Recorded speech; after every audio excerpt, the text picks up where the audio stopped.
It's a lot of fun. It's a test ride that I could ride this thing all day long. What a fantastic motorcycle. It's hard to believe that the original Honda Superbike, this 750 overhead, single overhead cam 754, feels as modern as it does riding it, because this one here, and for good reason, it's been completely restored from the bottom of the tires to the top of the handlebars. Every square inch of this bike has been touched, and it is absolutely freaking gorgeous. I have the 73 model right behind you here, which we also did a full frame off restoration, every single nut and bolt. Jeff Castine made it his personal crusade on this one to go through this top to bottom. But if you look at that one and this one has a much more aggressive look, much more racer oriented look, and it is customized from top to bottom, and it's super cool and a lot of fun to ride. The paint job on it is a British racing green, AA, as we call it here in the States, a hunter green. This is the actual factory Honda decal on here that we put on over the paint job, and we put these cool looking black and white Honda graphics on the side, so it's a fully custom look.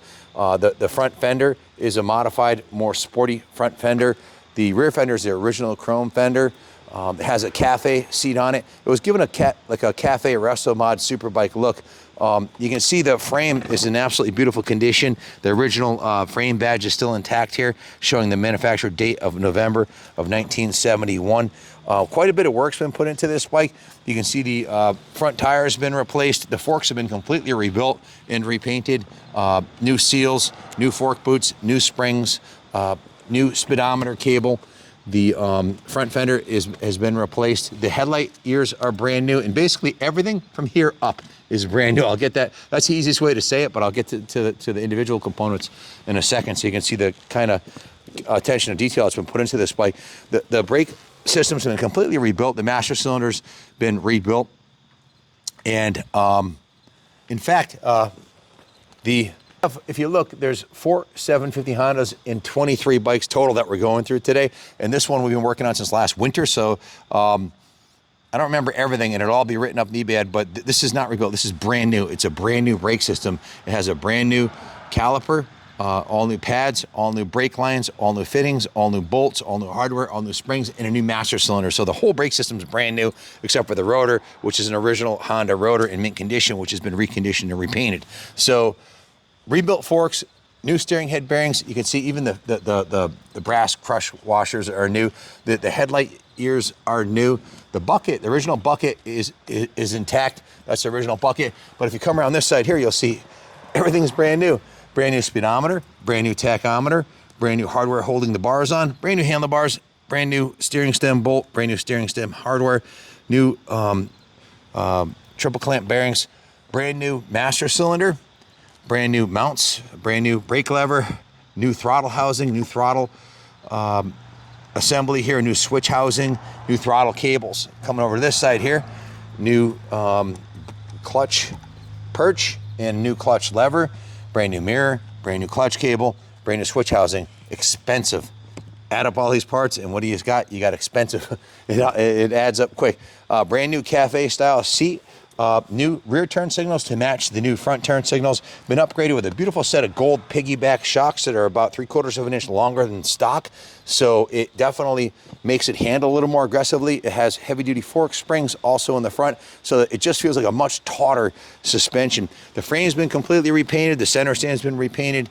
The rear wheel, if you take a look here, the first time I got on the rear brakes, I was surprised. I was like, wow, the brakes are really awesome, and they've been completely modified. The backing plate has been, this is a period correct modification. It's been machined and opened up so that cold air can get into there, so you won't overheat your drum rear brakes. It's got new brake pads. It's been painted the same hunter green with gold. So the general theme of the bike is hunter green and gold. The gold shocks, the brand new gold chain and rear sprocket, the gold brake backing plate. It's just freaking gorgeous, man. It really nice. The side covers are new, and they have new badges on here. The original oil tank is intact. The original airbox is intact. And the best part about it, this is the original factory exhaust, the CB750 1972 exhaust. The original airbox, original carburetors, the whole engine is original. And it runs absolutely freaking awesome. I'll get into that in a second. The rear tire was replaced. Come around this side here, you can see the brand new chain and gold sprocket.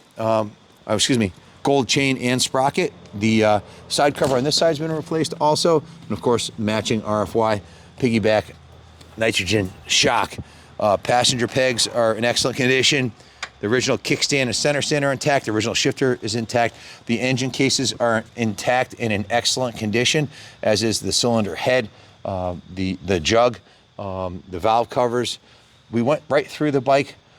The tank was cleaned on the inside, repainted on the outside. New fuel petcock, new fuel lines. The carbs were completely dismantled and rebuilt. All of the carb O-rings and gaskets and everything had been replaced. It's got a new air filter. The valves were adjusted. The cam chain was adjusted. The oil was replaced with new Motul engine oil, new Motul brake fluid, and a new battery was installed along with this right here. This is a battery tender lead. You basically plug this into the wall when you park it so that the battery won't die if you're letting it sit for a few months at a time in the winter like we do here in the Northeast. The aluminum on the engine cases was polished. The bike is just absolutely freaking beautiful. Doesn't leak oil, runs beautifully, and it's a 51-year-old classic, soon to be 52-year-old that we've gone through top to bottom. A ridiculous amount of time and energy and money was put into it.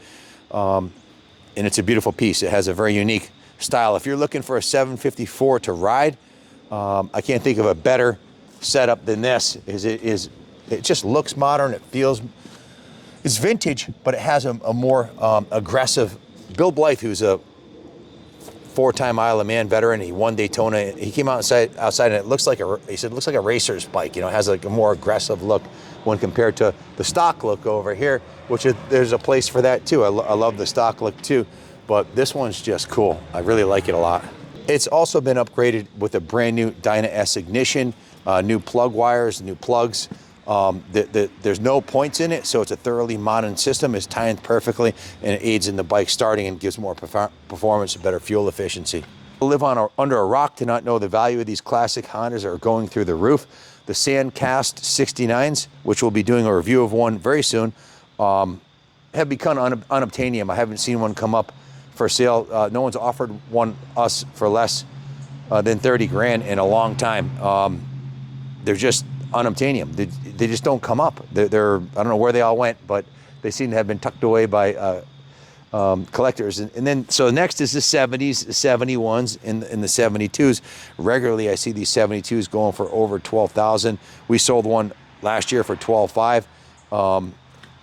What I'm saying is it's an investment quality classic. They're going up in value. They're not going down, and I don't see any end in sight of the collectability of these classic first generation single overhead cam superbikes. So stay tuned, because we're going to do the 73 and the 78 and 79 next. So thanks for watching. God bless Honda and God bless America.